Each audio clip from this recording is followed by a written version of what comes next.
Hello, everyone, and welcome. I'm Rabbi Julia Andelman, Director of Community Engagement here at JTS, and I'm so pleased that you've joined us today for this session of our spring series entitled The Space in Between Thresholds and Borders in Jewish Life and Thought.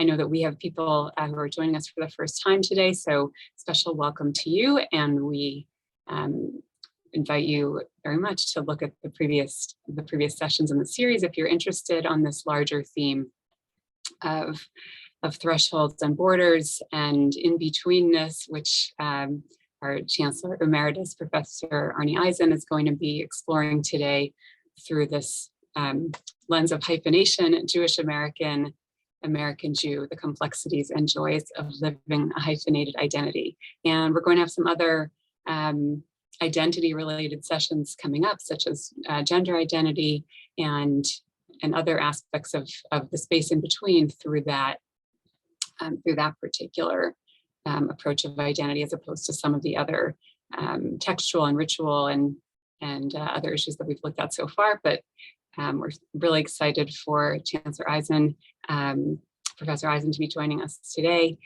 And I also really want to thank our sponsors for today. We have not one, but two Navi level sponsors. That's our highest sponsorship level. So we're so grateful to Yael Aspel, JTS trustee, and to Harriet P. Schleifer, who's sponsoring today in memory of her parents, Ruben and Francis Partel. Thank you so much, Harriet and Yael, for your generosity. And we hope that you'll inspire other participants to consider sponsoring as well. We have 3 sponsorship levels, Chacham for 540, Tzaddik for 1,000, and Navi for 1,800. And there's more information on that in the chat. So thank you so much again, Yael and Harriet.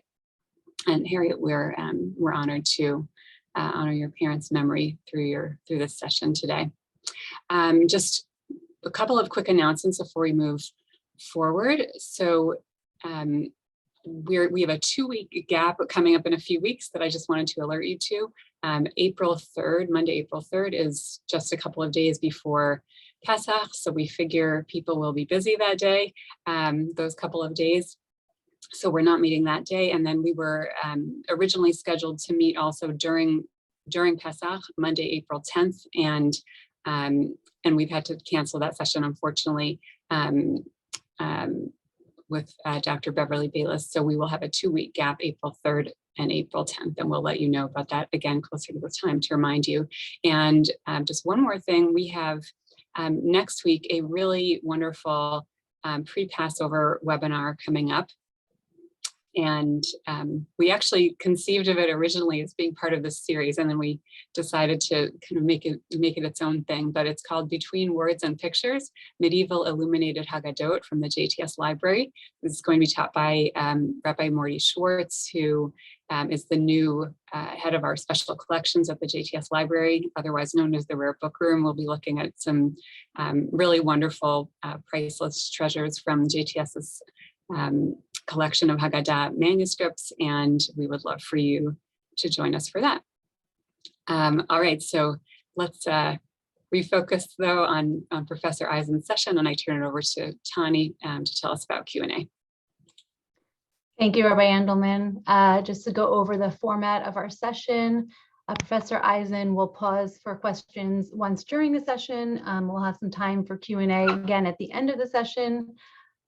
Please chat your questions to Rabbi Julia Andelman, and she'll select a few of the questions to present to Professor Eisen. And just another note about the questions that we receive. Since we receive a large number of questions, we wanted to ask that you be as clear as possible with your questions. Please make sure that your question is worded as a complete statement of what you wish to ask. Please cite any sources that you reference, as well as be specific about the part of the lecture that you are asking about, as we sometimes won't get to the questions until later on in the session.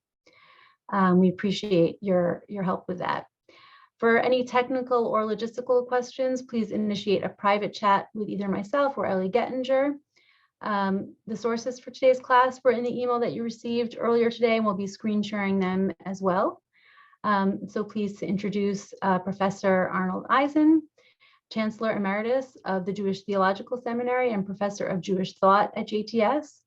Professor Eisen is the author, among other works, of Galut, Modern Jewish Reflections on Homelessness and Homecoming, and Rethinking Modern Judaism, Ritual, Commandment, Community, as well as the co-author of The Jew Within. As Chancellor of JTS, Professor Eisen was committed to bringing JTS scholarship outside the walls of JTS, which led to the inception of many of the adult learning offerings that we currently have today, including our Monday webinar series.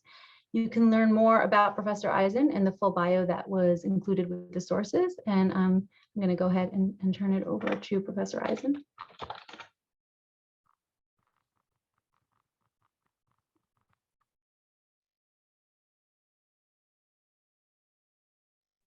It's really a pleasure to be with you here today with Purim behind us and Passover looming just ahead. This is a topic that has, I would say, concerned me, sometimes obsessed me since I was a kid, for reasons I'll tell you about in a few minutes. And it became central to my research and to my career. I would venture to guess, not just on the basis of anecdotal evidence, but on the basis of the survey data, that how American Jews celebrate Purim and Passover, or if they celebrate Purim and Passover, has a lot to do with today's question, namely how they understand the hyphen between the two parts of their identity, how they understand the Jew, how they understand the American, and how they understand the relationship between the two. I used to tell List college students when I greeted them first week of their freshman year, when they had just arrived, that they would be enacting the hyphen in American Jewish identity every time they walked up and down Broadway between, say, a computer class at Barnard or a neurobiology class at Columbia and, let's say, a Talmud class at JTS. I couldn't tell them how they would be enacting it. That is, there'd be lots of different ways they could be relating those two. And indeed, I did a kind of exit interview with List College seniors every spring just before they graduated. And I asked them how or if they managed to integrate the part of themselves that grew at JTS and the part of themselves that grew at Columbia or Barnard. And their answers were as varied as you'd expect from any Jew who lives in the United States of America. Some of them integrated the two quite well. Some of them said there was no relationship between the two. And they found out all sorts of relationships or syntheses or integrations or contradictions, as you'd expect. I was really pleased by coincidence. So a couple of weeks ago, as I was preparing this talk, I happened to pick up this book on my shelf called Jewish American Literature. Tani, that's the first text here. Let's look at it for a minute. And you find, as you turn to the general introduction to this Jewish American literature book, that no less, in the very first paragraph, the editors, who are 4 editors with different kinds of expertise in Jewish literature written in America over the last several centuries, the editors wrestled with the question, they say, in paragraph 1, of what to call this anthology. Similar collections have been about equally divided in using Jewish American or American Jewish in their titles, with no rationale given one way or another, but the choice matters. Each pair of words emphasizes something different. That's, of course, what we're going to talk about today. So I thought we could start at one remove maybe from the topic of religion, let's say, or ethnicity, and let's talk about literature. So here, if you read this through, I don't know if you've had a chance to look at it, the first rationale is perfectly straightforward. If you're doing a series of volumes about different American literatures, you see in that second paragraph there, and if you have a volume on African American literature, and you have a volume on Mexican American literature or Asian American literature, it makes perfect sense that you're going to have a volume on Jewish American literature. But then, if I could say this, they kind of up the ante a little bit, and this move surprised me. I don't know if it surprised you, but I'm reading a book about Jewish American literature, and then I get a reference to during World War II. You see this at the middle of the page there. During World War II, one of the editors talks about reading a volume called When the Jewish People Was Young, and the Jewish people is in a singular, and it's taking the singular verb was, and then they want to ask the question of, is there a singular identity to Jewish people, no matter where in the world they are or what sort of Jews they are? And then, totally shocking to me, I must say, you look at the bottom of that page, all of a sudden you get a reference to Nazi-occupied Europe. And we discover, seems pretty straightforward here, but nonetheless, the editors are telling us now that where you were as a Jew during World War II and the Holocaust was literally a matter of life and death. If you were in Nazi-occupied Europe, your life was in grave danger. And if you were in the United States of America, you were safe. So the noun there of Jewish European, let's say, or Jewish German, or Jewish Pole versus Jewish American turns out to have great significance. It turns out to be paramount in terms of your life and death. Well, if you turn to the next page, Tani, flip the page to page 2. Look at that second paragraph on page 2, where it starts off the other formulation. And lo and behold, in the middle of that paragraph, I had never seen this before. Perhaps you have it. I did not know of this. Adolf Hitler is now featuring in a discussion of Jewish American versus American Jew, because in 1919, Adolf Hitler complained that it's always Jewish Pole or Jewish German or Jewish American, and Jews never put their nationality first. They never put the German first. They always put the Jewish first. And this outraged Hitler and was a sign of dual loyalty. Well, they say now, the editors do, at the bottom of that page, you see on the left-hand side, on balance, both potential titles for this anthology are questionable, which is to say, multifold and open, expansive. And they say in the right-hand column that the anthology itself aims to expand the question further to say more about it. Well, that's, of course, what we want to do here today. We want to expand this question of Jewish American or American Jew, and how should we think about this? So, Tanya, you can take off the screenshot now. We don't need that. We don't need to share the screen right now. So I want to do a little bit of autobiography here, and I'm telling you this not for the purpose of you knowing my biography, but I'm thinking that as I speak, you will be reflecting on how your own biography is similar or different, and how your own thinking evolved about your identity as a Jew in America evolved. So I happened to grow up in Philadelphia in the 1950s in what was clearly an ethnically Jewish neighborhood. But by the time that I was, let's say, 10, before I went to middle school, the neighborhood was already changing. It became one that had Ukrainian Americans, including the people who lived 2 doors down from us, who became friendly with my parents, included Italian Americans, like the kids across the street. There were Vietnamese Americans, soon enough, and then eventually African Americans.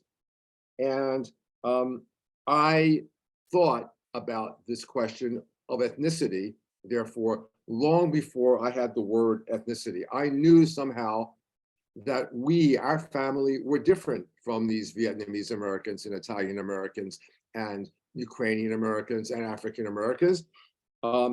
But what was also true to say is I felt like I belonged in Philadelphia and in America, Dafka, thanks to this ethnic mosaic, that the difference being parallel to all these other differences gave me my place in the city and in the country. And when my father and I would put out flags, American flags, for every holiday, it seemed perfectly natural. And I think I'm not projecting backwards when I say that my Americanness was wrapped up in that ethnicity. But there was another dimension to my identity I knew, because we were religiously observant Jews. And I could tell there were about 3 or 4 other religiously observant Jewish families on the block, most of them Orthodox. And there were lots of Jewish families on the block who were not religiously observant. So I was somehow Jewish in a way that was different from them. But I had a friend, Diane, who went to Catholic school and worshiped at the Catholic church, not far from our house, within walking distance, in fact. And my friend, Nikki, who was Ukrainian, his family were religious, and they went to the Ukrainian church every Sunday. So I knew from the time I was a kid that I was religiously Jewish in a way that paralleled people that were not Jewish. And I was ethnically Jewish in a way that paralleled people who were not Jewish. And so the question arises, in what way are you like them? And in what way are you not like them? In what way are you parallel? And in what way is your difference different than theirs? Well, this, I put it a little too strongly if I would say that this set of participant observations that I had as a child and as a teenager turned into a career, but it definitely influenced it, because when I went to college and acquired concepts like ethnicity and learned about the evolution of religion in the modern world and the relationship between religion and ethnicity, both in the United States and elsewhere, this question of Jewish difference became uppermost in my mind. And when I had to choose a subject to work on in graduate school, I wanted to do something in the history of the intellectual history of American Judaism. And I focused on the question of whether the Jews were a chosen people, or whether the Jews were the chosen people, or whether we were a people like other peoples with no special chosenness or vocation or mission whatsoever. This dissertation turned into my first book. And it turned out that chosenness was a question that was uppermost on the minds. I can tell you without fear of contradiction, because I did this kind of content analysis even before computers, that between the 1920s and the 1950s, the single most popular subject addressed by Jewish rabbis and theologians was, are Jews the chosen people? And what does it mean to be the chosen people? Or are we not the chosen people, but a chosen people? And the reason why this subject was uppermost was that this was the way that Jews asked the question about identity. And Americans, Gentile Americans, were forcing Jews to ask this question, because even liberal Protestant magazines and newspapers were saying things like, if you think you are chosen, that's going to separate you from the rest of America, and you can't really be part of America if you are a people apart by virtue of your chosenness. Ironically, the very term chosen people is not a Jewish term. Am Skula does not translate directly as chosen people. And when you find the word chosenness in our tradition, it's almost always it's an active verb. Asher bachar banu. God chooses, we choose. Our chosenness confirms or constitutes, our choosing constitutes chosenness. It's not generic, it's not ascriptive. But I want you to know that the single most, maybe my dissertation topic was captured for me by an address given in 1943, so it's the middle of the war, by Julian Morgenstern. Julian Morgenstern was the president of Hebrew Union College in Cincinnati, and he achieved lasting, what's the word I'm looking for, fame, gratitude of all of us, because Morgenstern rescued a lot of Jewish scholars and intellectuals and theologians from the hands of the Nazis, including Abraham Joshua Heschel, who began his career in America at Hebrew Union College because it was HUC that got him a visa. So Morgenstern, in 1943, gives an address titled Nation, People, Religion, What Are We? And he goes on to show you, it's a good essay, that Jews have trouble answering these questions. Are we a nation? Are we a people? Are we a religion? What are we? If we're a religion, like, why this state of Israel, which is what a lot of Jews, especially Reform Jews, were asking themselves. Religions don't have states. So what are we doing with a state? Are we a people? Is there a difference between a people and a nation? Is the same threat, the dual loyalty threat, present when you're a people as when you are a nation? Some 30 years after that 1943 address, the great sociologist of the Jews, Charles Liebman, L-I-E-B-M-A-N, wrote a book, one of the best books of sociology of American Jews I think ever written, called The Ambivalent American Jew. This book was a key for my dissertation, because Liebman argues that American Jews are in fact profoundly ambivalent when it comes to their own identity. He argues that Jews are caught between two poles of desire, one for what he calls survival distinctiveness, and one he calls integration, feeling part of the larger society. This was, of course, especially true of Jews in the 40s and 50s and 60s. And after that, integration became less of a problem. You might say that the focus switched to survival. But Liebman thinks, and I tend to agree with him, and you can disagree with me later on, thinking about yourself and the Jews you know, are we still caught in this tension? Are we worried about our own distinctiveness at a time of rising anti-Semitism? Is it getting dangerous again to stick out and be known as a Jew? I know all sorts of people who don't wear kippot in public now. They wear baseball hats, even in cities like New York, let alone Paris and London. Are we worried about our distinctiveness? Shall we hide it a little bit? Is anti-Semitism maybe good for Jewish identity? It's going to bring Jews back? These are the kinds of questions that focus on the Jewish American Jew difference. And Liebman, of course, is a partisan for the Jew being the noun, for American being the adjective, the ambivalent American Jew, he calls it, right? And believes that Jews who make Jewish the adjective and American the noun tend to fall on the integration side of the hyphen, and Jews who make Jew the noun and American the adjective tend to fall on the survival side of the hyphen. I would venture to say it's not at all straightforward. So here you have my next little show and tell here. This is the Pew Report from 10 or 15 years ago, the Pew Report on American Jews. This is the 2013 one, data collected a couple years earlier than that. And you may be familiar with the famous finding that they put on page 1 here of the highlights page, that if they ask Jews, are you a Jew by religion? Do you have a religion? Or are you a Jew in some other way? The vast majority, at that point it was 78%, say they are a Jew in their religion. And only 22% said they're a Jew of no religion. They call these JBRs and JNRs. And the Jews by religion, the JBRs, have a much greater chance of being Jewishly active in all sorts of ways. The latest Pew report, by the way, finds that the number has slightly gone down, but the majority there for Jews by religion is still there. The interesting thing for me, for our discussion today, is that when you take the Jews by religion category and ask them, well, is religion the most important part of your Jewish identity? Or is it something else? Let's call it family or tradition or community. Is that what's most important?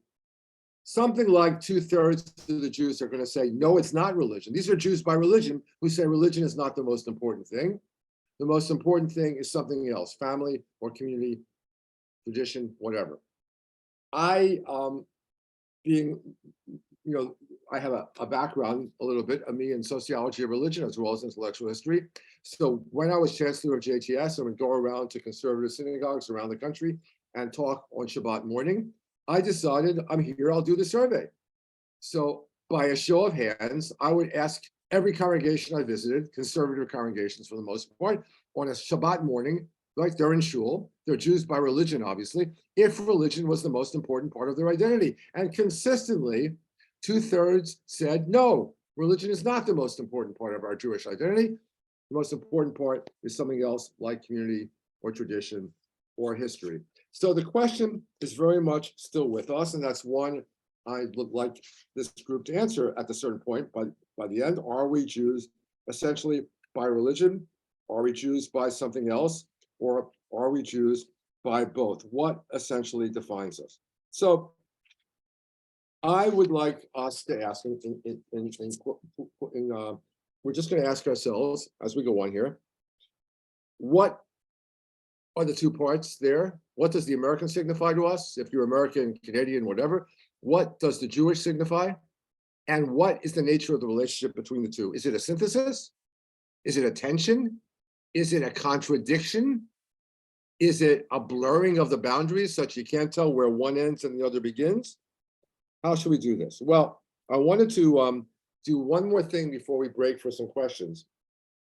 And that is to look at the thinker who really made this question uppermost for American Jews. This is Mordechai Kaplan, of course, because in 1934, his great book comes out. Tani, let's put the first page on screen. And he publishes Judaism as a Civilization. And this is where he tells us that we've got to redefine Judaism. The page before this one, this is the title passage from the title chapter. This is the passage where he talks about Judaism as a civilization. But before we look at it, let me tell you that the context is Kaplan says that going to synagogue on Saturday, as opposed to going to church on Sunday, is not going to be enough to secure Jewish identity in America. Put in Liebman's terms, that's not going to be a way of survival because it's too small. For most Jews, it doesn't matter as much. And we know from the Pew Reports that he was right. But I mean, he was not a prophet, but he well understood that we're on the way to a situation where outside Orthodoxy, the vast majority of American Jews do not appear very much in synagogue. If conservative Jews are there once a month, it's a lot for conservative Jews. So is Kaplan right? Is religion not going to be enough? And Kaplan says it's not enough to be different. We have to be other, the capital O. And the otherness of the Jew can't be something you have to reason and figure out and show me 10 reasons why I'm actually other than a non-Jew. It has to be so obvious, what Kaplan called so intuitive, that you know you're Jewish. And if you know you're Jewish and it means a lot to you and you therefore like it and want it, the question about identity changes. This is Kaplan's whole strategy for his entire life. The question changes from why should I be Jewish to why shouldn't I be Jewish? It's going to be the most natural thing in the world. So put more specifically, we're going to save the otherness of Jewish life, he says. This means that apart from the life which as a citizen, the Jew shares with non-Jews, his life should consist of certain social relationships to maintain, certain interests to foster, activities to engage in, organizations to belong to, amenities to conform to, moral and social standards to live up to as a Jew. All this constitutes the element of otherness. And it's weird that he leaves one out here because it's the very first chapter in the rest of the book, The Land of Israel. This is 1934, but already Kaplan thinks that loyalty to the land of Israel and Zionism is one of the main things that safeguards Jewish otherness. Judaism as otherness is thus something far more comprehensive than Jewish religion. It includes that nexus, connecting point, right, of a history, literature, language, social organization, folk sanctions, standards of conduct, social and spiritual ideals, aesthetic values, which in their totality form a civilization. Well, let me just make one more point and then we'll break for questions because this is Kaplan's like reality principle operating here. Let's go down a little bit, Tani, on the page. So Kaplan immediately tells you, this is on page 215, that there are 3 zones of Jewish life. One zone is Palestine, where Jews are going to be given an opportunity to develop their own civilization on the same terms as any other nation. There you can lead a normal life as a Jew. In America, you're not leading a normal life as a Jew. As a member of a community which functions as an integrated entity, which you're not doing in America, because in America, you're part of 2 civilizations. Evolves the institutions and the arts are organically related to its needs.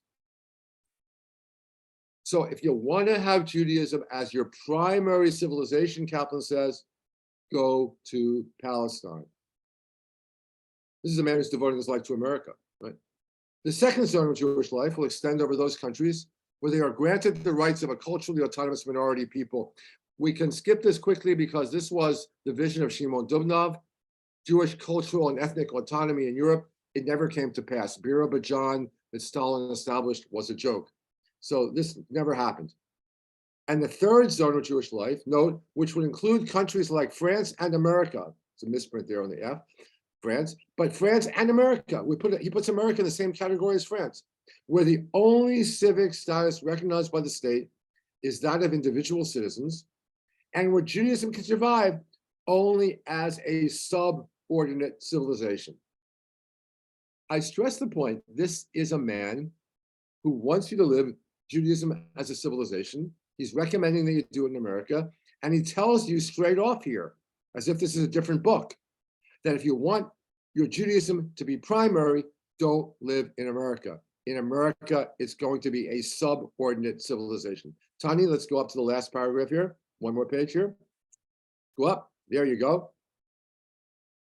The Jew who is satisfied to live in two civilizations, in his own and in that of the country of his adoption, but wants the two civilizations to play an equal part in his life, would have to live in a country where Jews are granted minority rights. If he wants to live as a Jew only and to be free of the need of reckoning with the civilizations of any other people, he'll have to go to Palestine. And of course, that is what a lot of Israelis are saying in my course on Zionism, which I'm teaching at JTS right now. On Wednesday, we're going to be reading Zionist Negations of the Diaspora. And this is exactly the argument that some Zionists, some very bright people like Aleph Bet Yehoshua and Eliezer Shvide make about America, that there is simply no way to lead a complete, authentic Jewish life in America. Here, it's always going to be subordinate, always reckoning with the civilization of any other people, always having the emphasis fall on the American side of the hyphen and not the Jewish side of the hyphen. Okay, Tani, Julia, let's stop here and take some questions. All right. Thank you. So could you actually, could I ask you just to start off, can you just summarize for us where you talked about a few different alignments in terms of a survivalist mentality, religious, sort of religion is the primary part of one's Jewish identity, not religion. Can you just align those with the American Jew, Jewish American for us, so we're all on the same? Well, or as right. the people you've cited have done so. Well, you see, Julia, I didn't do that intentionally because I want to leave that one open for a while. What I'm going to do after the break here is I did an experiment when I was asked to write an essay in a volume in memory of Charles Liebman. I said, look at 4 American Jewish thinkers, admittedly all rabbis, but from 4 different movements: Kaplan, Heschel, Eugene Borowitz, Reform Jew, and Rabbi Joseph Soloveitchik, Orthodox Jew, and look at how they do this alignment that you just asked about. And I want to do that exercise before I then conclude. So I want to keep the question open for as long as possible. What I said was, you could, if you wanted to, say, and I'm not going to say this, that if you regard yourself only ethnically as a Jew and not religiously, then you're going to be a Jewish American and not an American Jew. Because ethnicity is going to be an adjective to American, and American's going to be an adjective to Jew. So you're an Irish Catholic or an Italian Catholic, like you're an American Jew, but you're an Italian American and an Irish American or an African American or a Jewish American by virtue of ethnicity. That is one way to play it, cut and dried, and I don't think that's complicated enough. It's interesting because there's the question of what's the noun and what's the modifier, which is the reverse of what comes first. Right. So some of the some of what you shared, I instinctively have the opposite reactions to those. What comes first is what's primary. Right. Okay, well, you may not be surprised to know this, but many of the questions relate to Israel, or maybe you are surprised. And I confess that I was sort of expecting you to go there as well, because I think, right, so much of what comes up these days, often in terms of how other people define Jews, maybe more than Jews define themselves, is questions about dual loyalties, and if you're a Jew before an American, that has certain political implications. So a lot of the questions are kind of around that issue. Yeah. you want to speak to that? We can go in so many different directions.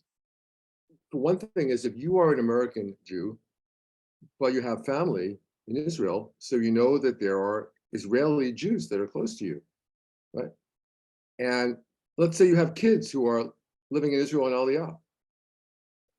You may, for personal reasons, wish that they were closer to you, but you don't deny the value and the worth and the meaning to them of that identity. So then you know that America is one place one can be a Jew, whether it's ethnically or religiously. And Israel is another place where one can be a Jew. And I would venture to say, probably in that case, the noun is the Jew, right?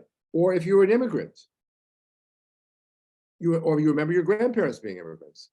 So you know they were Jews in, let's say, Ukraine, as mine were, and then they became Jews in the United States. So you know that there are two different places that they could be Jews. And whether or not they're religious, it doesn't matter. The point is they were Jews in both places. Their Jewishness did not change. And then what I would recommend for the question of what's the noun and what the adjective, Julia, for me, the noun is what's most important, not what comes first. You ask yourself the question of, do I care? And in what way do I care that my grandchildren are American? Do I care? And in what way do I care that my grandchildren are Jewish? What's the temporary? What's the permanent?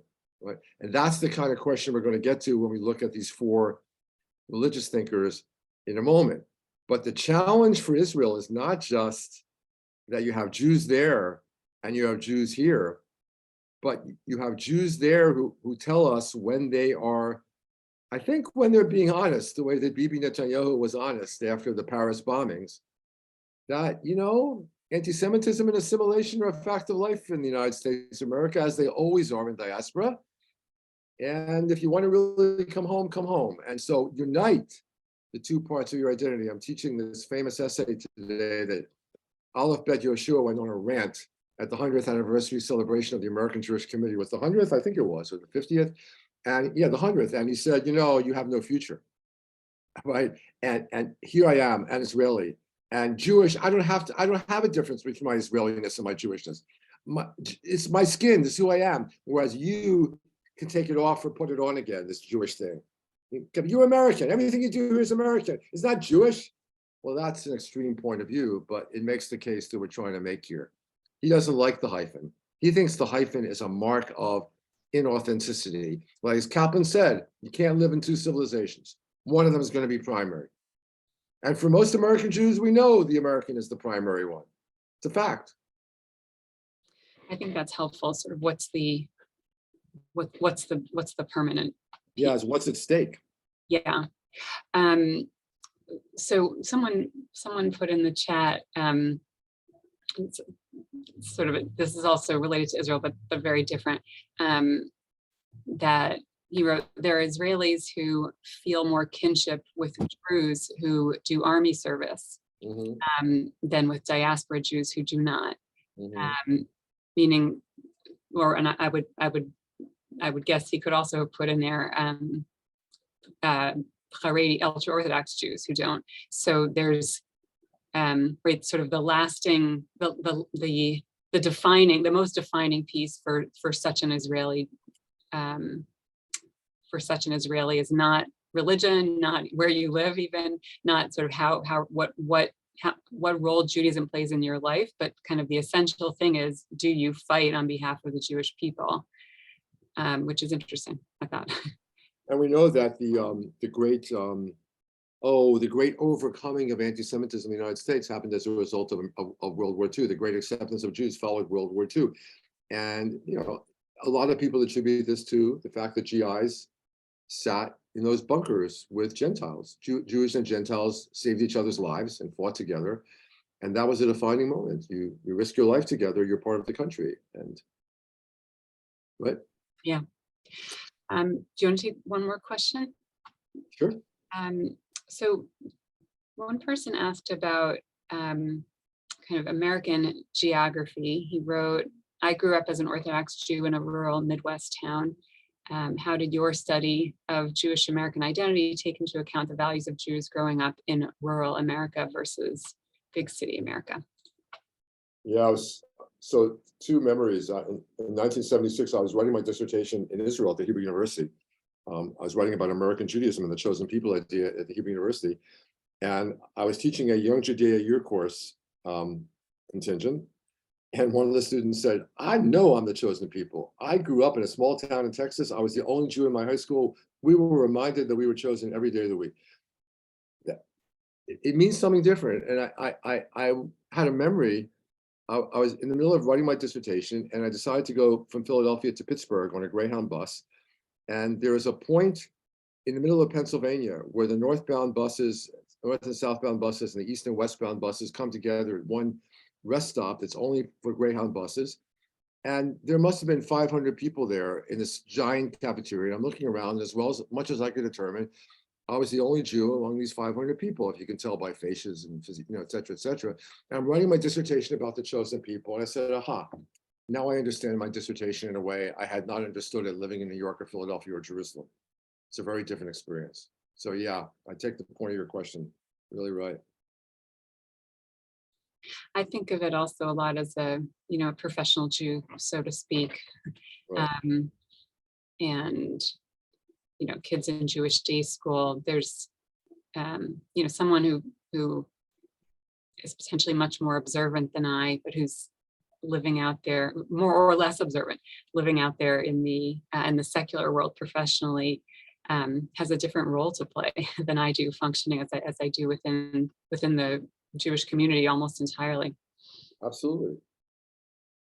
Jews tend to feel it, and so there is some data, for example, that Jews who are only marginally affiliated feel the impact of anti-Semitism more than Jews who are more affiliated. Once you feel really a part of this group, anti-Semitism doesn't quite touch you as much. When your identity is marginal, when you're not sure of it, then it can hit you harder, right? So that's one feature.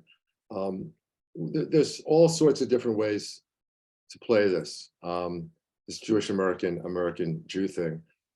I find a lot of the efforts in Jewish education right now, a lot of the foundation money, it's a sore point for a chancellor of JTS, wants to go to reach those Jews who are only marginally engaged, because the feeling is that, well, we need more Jews.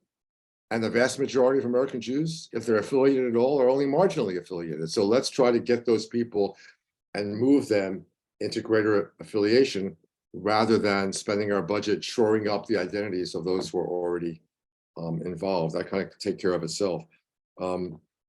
This also plays into the hyphen. All right, Julia, let's go on. And I want to say that if you turn to Mordechai Kaplan, you find a very mysterious thing, which we already hinted at in the notion of the three zones. Kaplan says that in order for Judaism to survive as a civilization in America, where there are two civilizations, Judaism has to be what he calls a maximalist identity. You can't live it as a minimalist identity. The acceptance of Judaism as a civilization, even though it be of ancillary status, calls for a maximum program. That is, a maximum program of Jewishness that are compatible with one's abilities and circumstances. And then he goes on and really hits home. What constitutes such a maximum must be left to the judgment and conscience of the individual Jew, guided by the standards and ideals that will be evolved. So here's Kaplan. He wants you to live a maximum Jewishness. And yet he knows that what constitutes a maximum is going to be compatible with your abilities and circumstances. I would say, how distinctive do you want to be? How distinctive are these observances going to make you? How distinctive are the Gentiles going to let you be? Right? All this figures in. Kaplan, nonetheless, gives primacy to Judaism. And he says at a certain point in his book, The Future of the American Jew, that America is going to give Jews social security, a nice pun on his part, economic security, but everything else, and especially values, purpose in life, what he calls salvation, have to come from Judaism. America is not going to provide it. You can see why Kaplan was often depressed about where he thought Judaism was going in the United States. All right, I want to look for contrast at Eugene Borowitz. Eugene Borowitz was the most influential reform thinker in America in the latter part of the 20th century. If you've ever seen these statements of principles of Reform Judaism, Borowitz wrote them or influenced them, but mostly he wrote them. And he actually wrote a book in 1973. And you're supposed to ask yourself, could he write this in 2023 as well? The book was called The Mask Jews Wear. And contrary to what I would have expected when I opened a book called The Mask Jews Wear, Borowitz's argument is that Jews are actually more Jewish on the inside than we pretend to be on the outside. In other words, we're so worried about what Liebman called integration into America that we hide our distinctiveness. But if you poke us a little bit, we care about Israel, we care about anti-Semitism, and especially for Borowitz, we care about ethics in a way that the average American does not. The time has come, I'm quoting, to end this inauthenticity and learn again to say without hyphenation or other qualifications, we are Jews. And the poignant example that Borowitz gives as a Jewish philosopher who learns a lot from general philosophy is that even though he learns a lot from general philosophy, when it comes to truth, my Judaism is primary. I know of no truth superior to my Judaism. The two halves of the self are not equal. One half, American or human, is a means to, a vessel for, a framework for, an opportunity for the other part, which is the Jewish part, and that's what counts the most for Borowitz. Tani, put up that Heschel quote again. This is a lesser-known quote by Heschel from a very lesser-known essay from 1957 called The Individual Jew and His Obligations. You're all familiar, I think, with the Sabbath, where he says the Jews sanctify time and not space. But when you read this paragraph, you might get the idea that sanctifying time and not space is a way of conceding space to America. Like, okay, I'll give America space, I have no choice, but I'm going to keep the Jewish part for time, and space is temporary and time is eternal. Look at this. We're all committed to the idea of the modern Jew. By modern Jew, I mean a person who lives within the language and culture of a 20th century nation, is exposed to its challenges, its doubts, and its allurements, and at the same time insists upon the preservation of Jewish authenticity in religious and even cultural terms.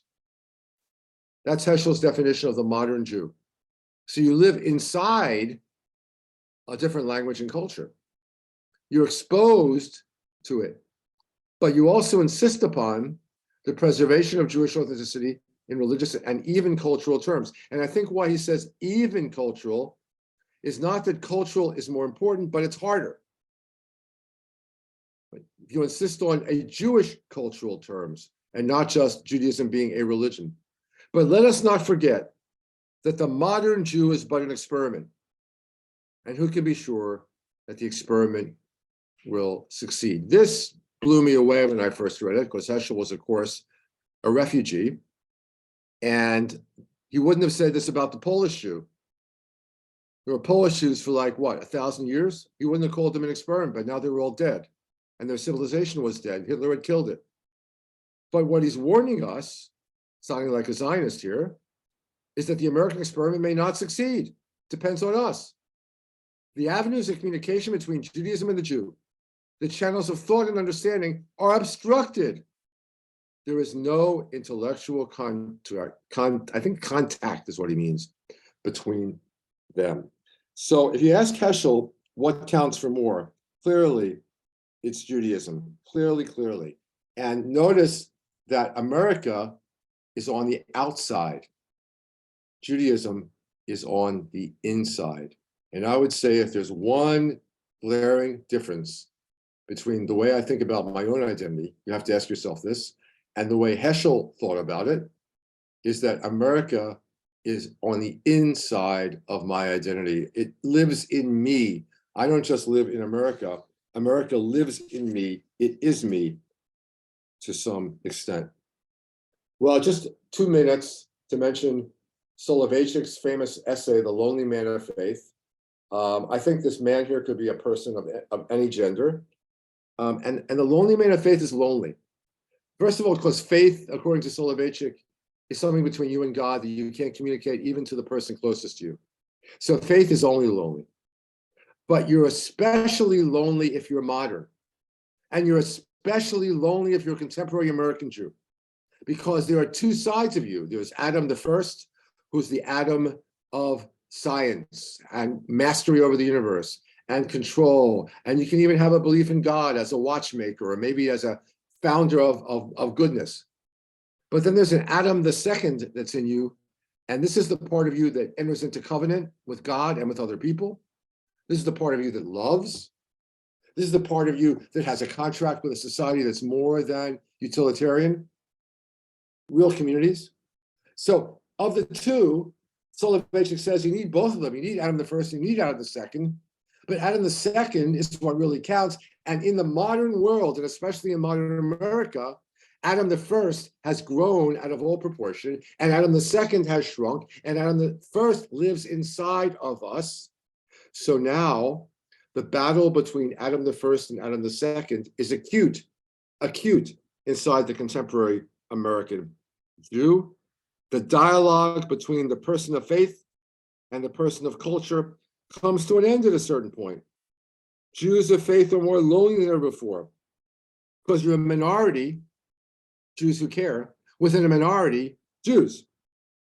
2.25% of the American population are Jews. What percentage of Jews care seriously about Judaism? Maybe 20%, hard to tell, but something like that. So where does this leave us? Where does this leave you as a Jew? If you're a Jew who cares, especially a religious Jew who cares, a Jew of faith, one part of you is barely on speaking terms, according to Soloveitchik, with another part of you. One part of you cannot explain itself to the other part of you. There's a great line in Heschel in his book, Man is Not Alone, where he says at a certain point, we know that God exists. The problem is, how can we tell it to our minds?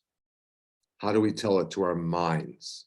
Because our minds are not furnished from Jewish warehouses. Our minds are furnished by modern, rational, scientific warehouses. And it's hard to tell the mind what Heschel thinks the heart knows about God. All right, so I want to ask you now, this is where we stop and have discussion, and I'll turn before we end actually to the Allegra Goodman story, which I know you haven't probably had a chance to read, but I'll talk about that at the end. But let me pause now and ask. So this is the time for you to say, where are you?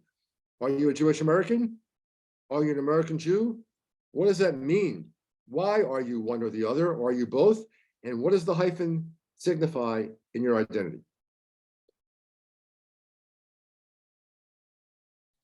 You're asking folks to respond to that question? I hope so. Okay. All right, so invite responses to, yes, if I had known you were going to pose this question, we would have set up a poll, but we didn't. So Well, feel free to respond to the question in the chat, and I'll pick some answers. Which are you, and what does it mean to you? All right, so should I draw on some of the questions in the meantime while we're? Meantime. Okay. Okay. So there were some interesting questions. Gosh, there's so many here. Let's start here, actually. So one person asked, how much of the way we're talking about American Jews is truly American versus Western? So there are two, let me expand on that question. I would argue that it is built into Jewish DNA because of the narrative about Ma'amad Har Sinai, what happens at Mount Sinai, that we are a people as well as a religious faith. The covenant is a covenant with a people indeed with humanity, as well as a covenant with God. So you cannot escape the question. So the first part of I'll expand on the question, is it just American? No, it is Jewish. Jews have always been both. But there's a modern piece here. As a generalization without fear, I think one can say that until the modern period, probably until the 19th century, you could not be a Jew without Judaism. Anyone who was a Jew practiced Judaism. We don't know exactly what they believed, but they practiced Judaism. And anyone who practiced Judaism was a Jew. And then it splits apart for some people. And thus you have the questions we have today. Now, the argument for America, which is in a sense what the editors of that literary anthology made on the first page, the argument that American Jewish thought makes, there's a slogan that appears like on page 1 of my book about the chosen people, quote, "America is different," end quote. The great theme of American Jewish history, American Jewish literature, is that this country represents something different for Jews that has never existed before and still doesn't. One could go into this, and I'd love to talk to a panel. Julia, maybe this is another session. Line up some historians here, a Polish Jewish historian and a French Jewish historian, etc. But I remember Pierre Birnbaum, who's a political scientist from the Sorbonne, who told us at a conference, you know, American Judaism could not happen in France because the state plays a different role in people's lives than it does in the United States. It's a very different identity to be a Jew. So I would argue that for all sorts of reasons, it is not uniquely an American story, but even Canada here, because the Canadian narrative is somewhat different than the American narrative, there's something about this particular question that resonates differently in the United States than it does elsewhere. Jews here have the possibility of feeling more American, right, in certain ways. When my dad and I put those flags out outside of our house when I was a kid, I was being inculcated with an identity, I believe, right, in a way that French Jews and British Jews and German and even Canadian Jews, I think, don't have to the same extent.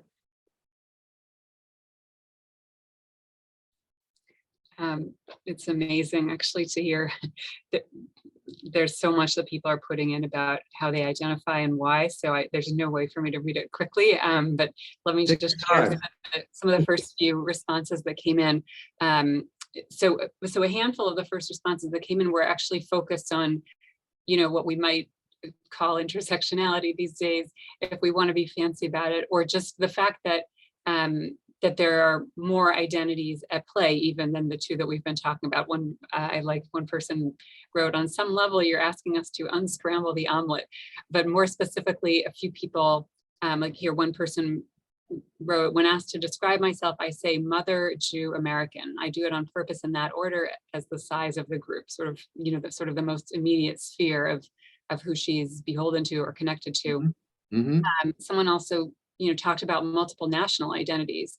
You know, if you're a Russian immigrant, for example, and you have that heritage, and you're a proud American, and you're a Jew, right? There's more going on. Someone else raised the question of race, gender, sexuality. So anyway, there were a lot of comments around that. If you want to.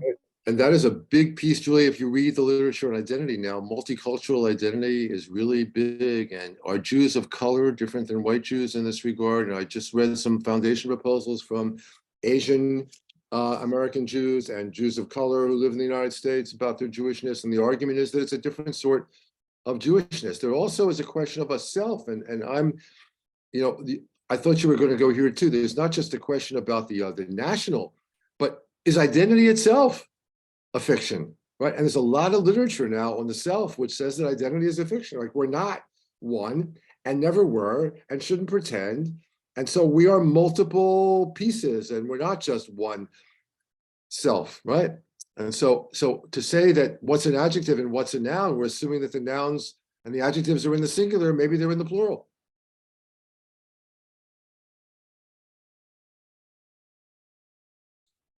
One person wrote, American Jew, in response to your question, and added, I often feel the Jewish part is concealed, although it's the most important. component. Why? Oh, I'd love to find out why. Why concealed? I suppose because it's not immediately visible around on the streets, sort of the whole question of Jews having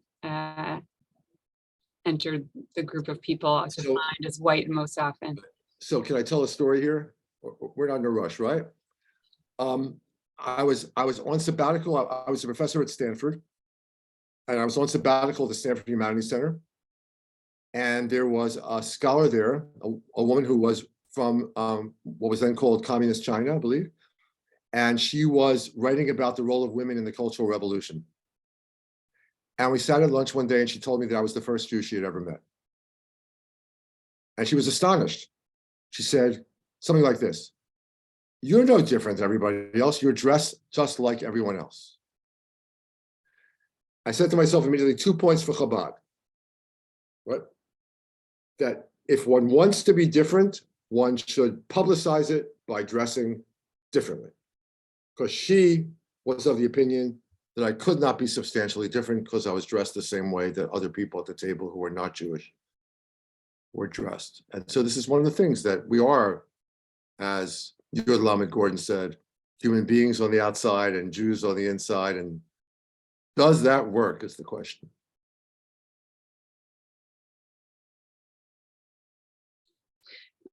Maybe I'll just read you a few more responses, and you can respond as you see fit. And someone actually just put in, "I'm a Black Jewish American. The Black is never concealed." Exactly right. And so there's a lot of literature on this. So how does whiteness affect being Jewish for most of us in the United States? And did it in a sense weaken the Jewish piece? If our skin color were different, we'd be noticeably different. The whole identity would change. The relationship of people to us would change. But yeah. So I'll read you a few more. So one person said both, but my sense of what is ethical comes from being Jewish. Someone else put Jewish primarily without a doubt. If the Jewish part is threatened, I will go elsewhere.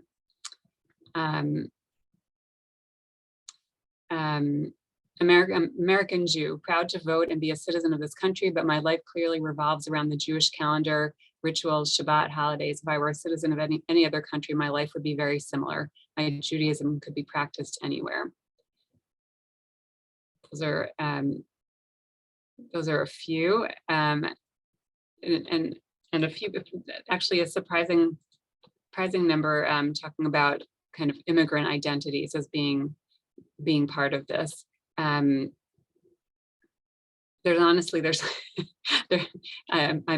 being deluged with responses here, which is well, that's great. Maybe you can organize this survey afterwards, Julia, and then we can report to everybody what the result of the survey is.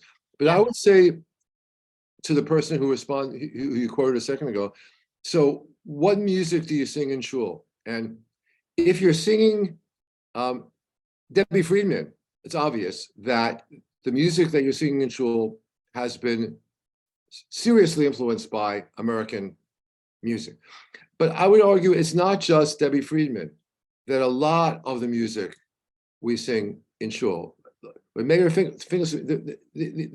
lot of the music that we think of as Yiddish, David Roski's has shown that some of these tunes that we think came from Eastern Europe are actually from Broadway, from Yiddish productions on Broadway in the 1920s. There's a lot that we think of as Jewish music that's not from the Jewish past, but rather influenced by America. And if you are influenced by the Chavurah movement, for example, then you're influenced by a movement that is a product of America in the 1960s. And Riv Ellen Prell, a Jewish historian, American Jewish historian, who has been at the University of Minnesota, argued that the camping movement, so those of us who care about Camp Ramah, well, is the camping movement a Jewish thing we got this from the Jewish past?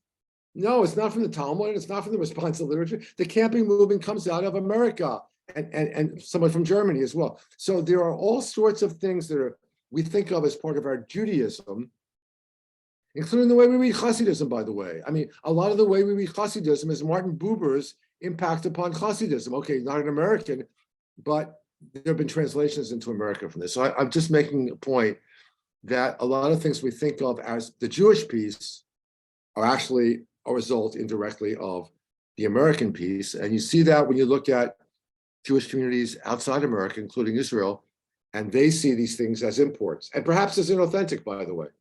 Perhaps as inauthentic. They claim that they're too American. So few people have kind of challenged the premise, I guess, sort of kind of like a why do we need to choose? What's at stake with this question? Can't we just say, we are American, we are Jewish, everything about us is, is equally formed and informed by those aspects of our identity? Well, I can't answer that question as a scholar, I don't think, although I can say that, if you look at the Pew Report, here I can say this as a scholar, according to the Pew Report, if the statistics mean anything, that those who say they're Jews by religion tend to be much more active and affiliated, and chances of having continuity of Judaism through the generations is greater. I would say, it's a cliche, and it's true, that being Jewish is now a choice. And we know from the book, The Jew Within, that I was the co-author of, that every Jew is making choices all the time about what to do Jewishly. And if those choices are left to chance, like if you're not actively choosing, what's going to be chosen for you is to go with the stream. So the same way we didn't wake up in the morning and decide whether or not to brush our teeth, right? Our culture gave us that choice. It made that choice for us. It's part of going out in public in the United States of America right now, in our civilization. And we didn't choose to wear a shirt like this and a pair of pants like I'm wearing. These choices are made for us. And the culture is powerful. The culture is powerful. Billions of dollars are spent on reinforcing it. Last night's Oscars, an example, or the Super Bowl. And we're not spending billions of dollars reinforcing Jewish choices for Judaism. So I don't think there's anything at stake necessarily in which side of the hyphen you put the Jewish on. But if you don't go out of your way to put added weight on the Jewish in the natural course of events, as Kaplan said correctly 100 years ago, the American will win. And we know, given statistics on assimilation, that what have we got? A couple million people out there with at least one Jewish parent who, when you ask them, are you Jewish? They say no. So we're losing Jews by the hundreds of thousands and perhaps the millions in the United States because they're electing not to choose this identity. So going with the flow, not putting extra weight, not being conscious of it, is a recipe for assimilation. So if you care about assimilation, I think you care about this question. So I get perhaps relatedly, a lot of people also have been, raising anti-Semitism, and one person said, I want to read how they phrased it. Sorry, one second. Does the average American Jew even think about this until there's a rise in anti-Semitism? Apparently not.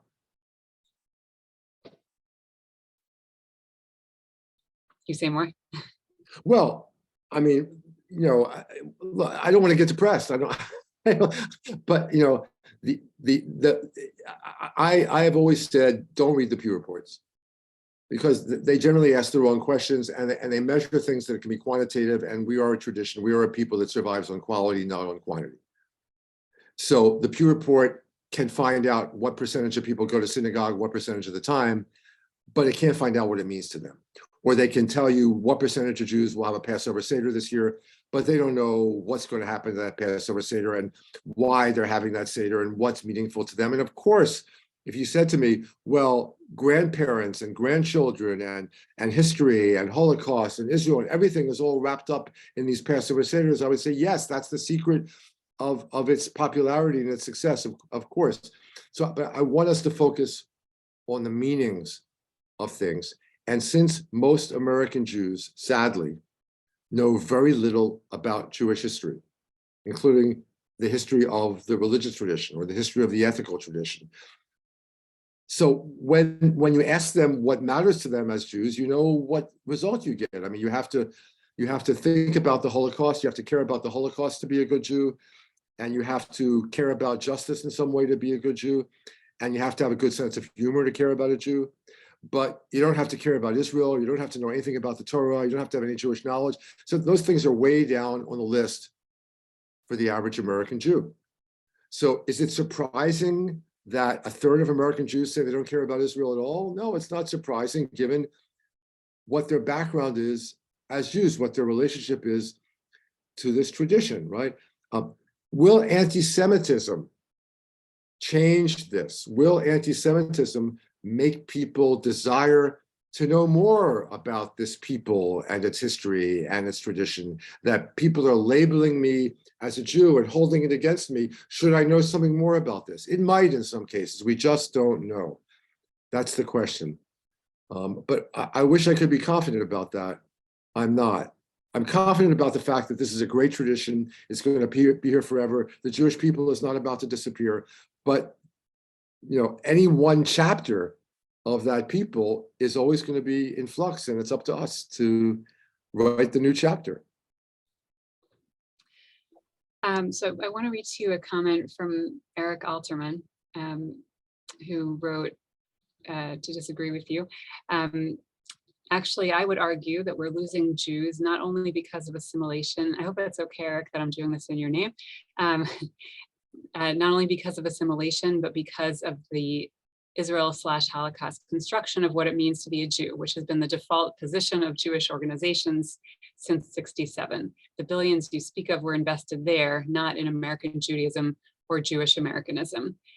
So we talked about this a little bit earlier in terms of looking from the outside, kind of conflating Jewish identity with Zionism or a certain type of Zionism. And, it's relevant, obviously, to what's going on today. And I have to confess, with the incredibly distressing news coming out of Israel in terms of threats to, a democratic, sort of a solidly democratic system, I have to confess, my distress is, I'm distressed on behalf of Israel, and then I have a whole other layer of distress about, thinking about young American Jews, and this just being yet another distancing factor.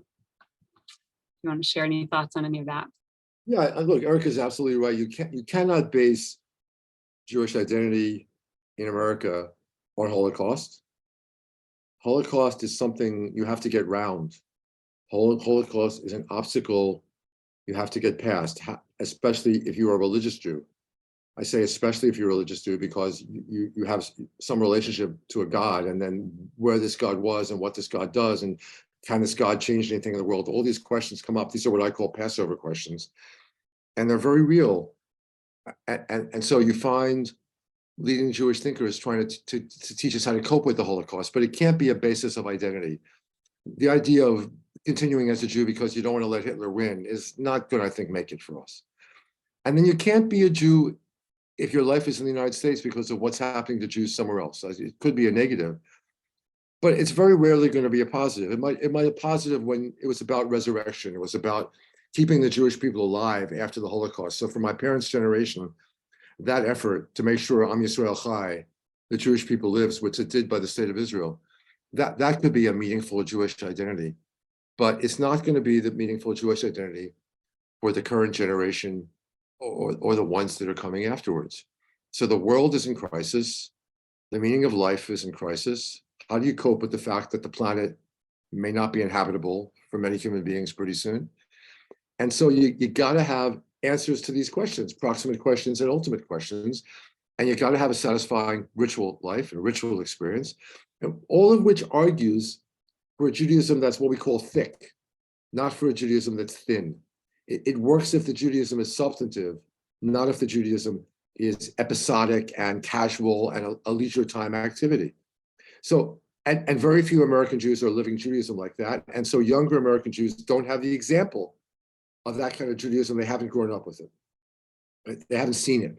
And that's, so those of us who are in the Jewish education business are trying to get people to step in the door and have these kinds of experiences so that they know them firsthand, they know they're possible.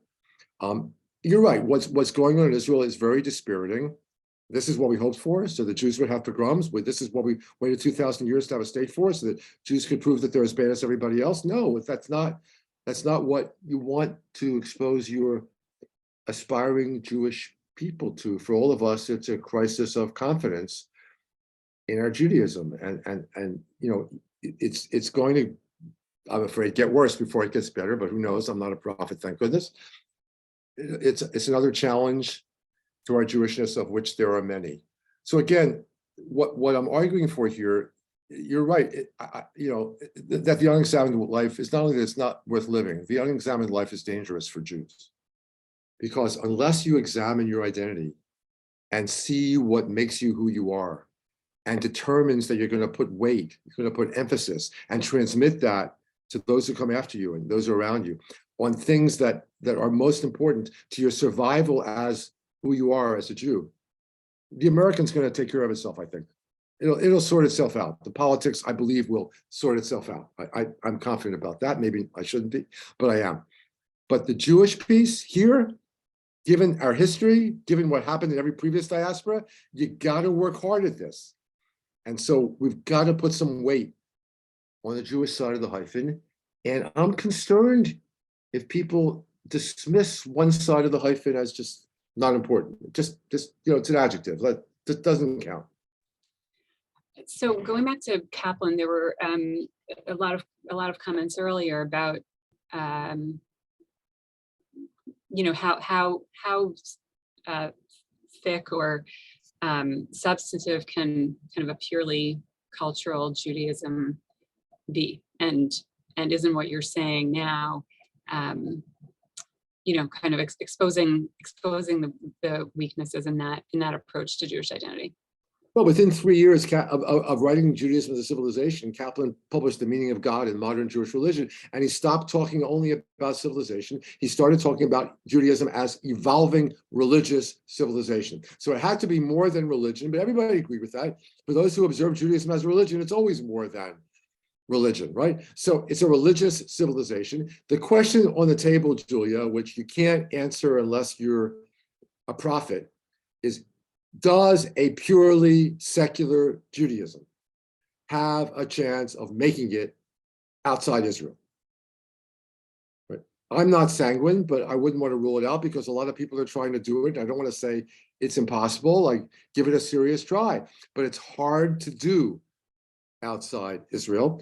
And even inside Israel, as we see, it's hard for a secular, achad ha'amist, cultural Jewish identity of language and literature and arts to hold its own against a religious tradition that not only has God on its side, but it's firmly rooted in 2,500 years of Jewish history and practice. It's very, it's got a momentum that's very hard to go against. And that's at stake right now in Israel, right?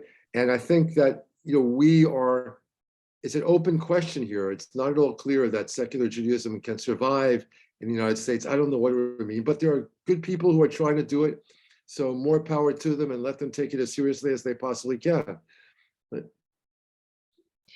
there was someone was asking about kind of similar, you know, have there been similar times and sort of positions in Jewish history to where we are now, and referenced actually, you know, the Esther story, which we just read last week for Purim, and it's interesting, you know, I mean, unlikely that that's a historically true account of anything, but one could easily imagine, I think, communities like that. And right, religion is not a feature of how the Jewish community or Jews are described in the book of Esther. And one could easily imagine communities that were like that we just don't know about anymore because of what you're saying. There wasn't the substance there to preserve the Judaism. If Haman's charge that the Jews are a separate people, no matter where they're living in the Persian Empire, and that their customs are different from everybody else's, and their religion is different from everybody else's. It's not exactly, we don't know what that word dot exactly means, but if Haman's case had any credibility to it at all, it meant that there was some identifiable Jewish difference, right? Some substantive difference that was setting them apart from other Persians, and that was the problem, according to Haman, right? I wonder, maybe Julia, maybe I could talk about the Allegra Goodman story. Yeah, I was just going to remind you. Why I asked that it be distributed to you is, first of all, because Passover is coming up, and this story from the late 1990s is, I think, a brilliant depiction of an average family Seder. 3 generations are gathered together for a family Seder at the maternal grandparents' home. It's a split level in Long Island. And there are 4 children, coincidentally, because of the Passover Haggadah, there are 4, of course. It's called the 4 questions, not the 4 children, but there might as well have been called the 4 children. One of them is newly Orthodox, and her Orthodoxy, and she's about to get married also, and she's concerned that the house is not halakhically Pesach, and the grandmother very proudly is bringing out the Passover dishes, and the granddaughter, who just got religiously observant, won't eat off of them because she says, Grandma, you also use these dishes for Rosh Hashanah and for other holidays, and so they're not Pesach. I'm sorry, I can't use these dishes. And the mother says to the daughter, can't you just be more pleasant? I thought of a book that came out that influenced my dissertation called The Ordeal of Civility by John Murray Cudahy, when he says that, why can't Jews just be more civil? Why can't they just fit in more and stop making trouble, right? And tone it down a little bit, which is what the father and the mother asked the daughter. And there's another daughter who flies in from Stanford, where she's an undergraduate, but she's only able to come home for Passover because for once the Stanford spring break happened during Passover. If the spring break didn't happen during Passover, she wouldn't have been able to come home. I remember once when I was teaching at Stanford, where the opening day of class was on Rosh Hashanah. And since then, there have been meetings between the Jews and the administration to try to make sure that doesn't happen again. But it reminded me of Kaplan talking about a maximalist Judaism depending on circumstances. And all of us know this. Some of us have to make a living. Not those of us who are Jewish studies professors, but others of us who don't work for the Jews have to make a living, and so go to work on Jewish holidays. And so your Jewish observance is hemmed in, is limited by what the American calendar allows you to be. There's one guy, there's really a Russia type, he really mocks the importance of the Seder. He's got his feet up. He just wants to get back to watching TV. He's the oldest son. And of course, another one of the kids is there with his non-Jewish girlfriend from college, and she's delightful. But, and the grandmother says, I love her, and she brought me flowers, and she's helping me in the kitchen. Couldn't she just be Jewish? So there's all this family dynamics going on, which struck me as the real thing. And I wanted to ask, is this a Jewish American family? The story appears in the Book of Jewish American Literature. Is this a Jewish American family? Is this an American Jewish family? After all, they're having a Passover Seder, for goodness sake. The next morning, they don't go to synagogue, but they're having a sort of Passover Seder, which the father reads from something called the New Standard Haggadah, which is all about social justice and civil rights and equality. And the daughter, who is newly Orthodox, says, where's the Jewish people here? Where's Jewish history? And where's God? So the story captures more than you can capture with an essay, a theological essay. I just thought it was a bit of real life that I wanted to expose us to. And I think as you go forward from this webinar and want to think more about the topic, this will be really helpful. And anybody who wants to discuss this topic at their Passover Seder might want to give out Allegra Goodman's story about the Passover Seder as an entry point into the discussion. That's a great suggestion. So we're nearing the end of our time. I just wanted to raise one more thing. So you talked about right, we don't want to keep defining Jewish identity around the Holocaust, but a lot of people did talk about experiences of, as you did, Arnie, experiences of being the only Jew or being marginalized as a Jew, or actually, experiencing anti-Semitism as defining of their Judaism. Yeah. And one person wrote a comment that I just thought was great. and sorry, I was lazy with the second half of that sentence, as strengthening of their Jewish identity, as something that for them highlighted, sort of brought out and highlighted their Jewish identity and made them feel more Jewish. So one person made this comment: when it's hard to be Jewish, it's easy to be Jewish. When it's easy to be Jewish, it's hard to be Jewish, right? That when it's hard to be Jewish, this somehow, it just makes identifying easier. And it just, the way she put it made me think about the passage in the Talmud where it talks about conversion. It sort of describes the conversion process. And the first thing you do, when someone comes to you, the rabbi, seeking to convert, is you say to them, don't you know how bad things are for the Jews?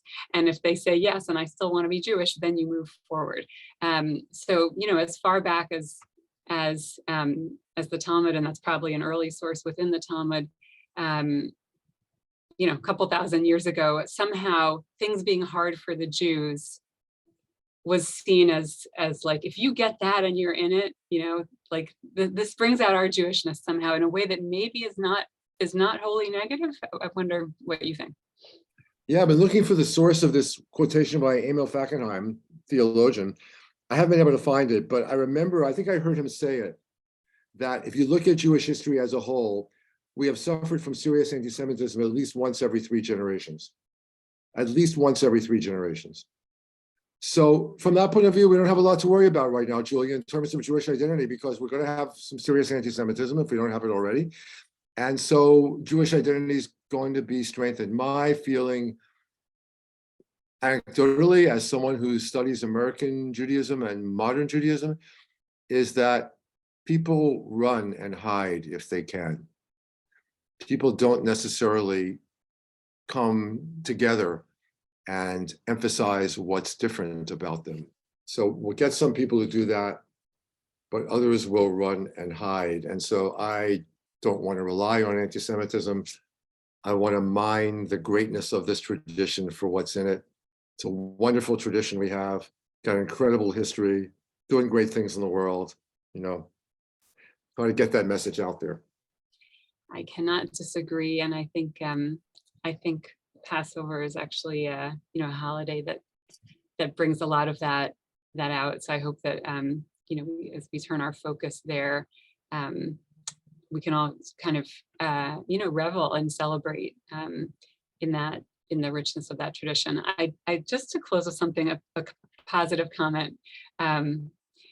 Someone wrote, here's something I never thought would happen. The 2024 primary election in Maryland was initially scheduled during the beginning of Pesach. It was changed to another day because it was changed to another day because of that. It's now being changed again because the date it was changed to coincided with Ramadan.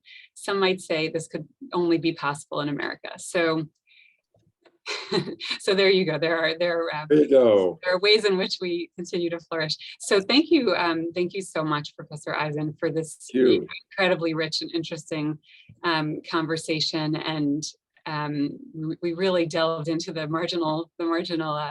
space in between today in a very, kind of very, very present, very personal way at times. So thank you for facilitating that and giving us, sources of inspiration to kind of spur that conversation. I want to thank again Gail Aspel and Harriet Schleifer for sponsoring today. Harriet in memory of her parents, Ruben and Frances Cartel. And I want to invite everyone back next week. We're actually going to be kind of going back in time, looking at a similar question with Dr. Jonathan Ray, who's a scholar of medieval Judaism and a JTS alum. His session is called On the Margins, Conversos and the Question of Jewish Belonging Throughout History. So we'll be looking at medieval Spain, the Ottoman Empire, and also contemporary parallels. So that is next week. I hope many of you will join us again. But thank you so much, Professor Eisen, for the teaching today. You've given us so much to think about, and I wish everyone a good week and see you again soon. Bye.